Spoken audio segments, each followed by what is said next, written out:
Ang susunod na programa ay rated PG. Patnubay at gabay ng magulang ay kailangan sa mga batang manonood.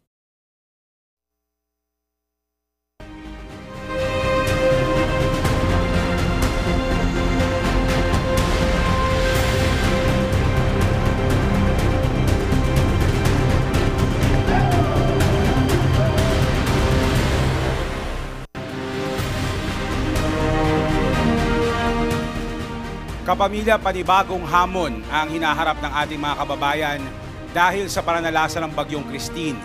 Libo-libo ang nasa evacuation center, nawasak ang maraming bahay at napinsala ang ekta-ektaryang taniman.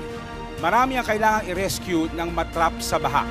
Ayon sa Department of Social Welfare and Development, nasa mahigit 3 milyon ang apektado ng bagyo. Ako po si Jeff Canoy. Tayo lang din po ang magtutulungan para makabangon. Kaya po nagsama-sama ang inyong mga kapamilya dito sa ABS-CBN mula sa News at Entertainment. Makakasama natin ang Bini at marami pang kapamilya artists para makipagbayanihan at makalikom ng tulong para sa ating mga kababayang sinalanta ng Bagyong Christine. Ako po, si Victoria Tulad. Tulong-tulong po tayo hanggang dulo. Kasama rin po natin ang ating resident meteorologist dito sa ABS-CBN na si Ariel Rojas.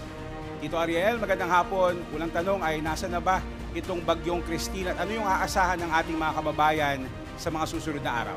Magandang hapon sa iyo, Jeff. Alam mo ay nasa gitna na ng West Philippine Sea ang Bagyong Christine at sa susunod na mga oras, mamayang hapon o mamayang gabi, ay makakalabas na ito ng Philippine Area of Responsibility.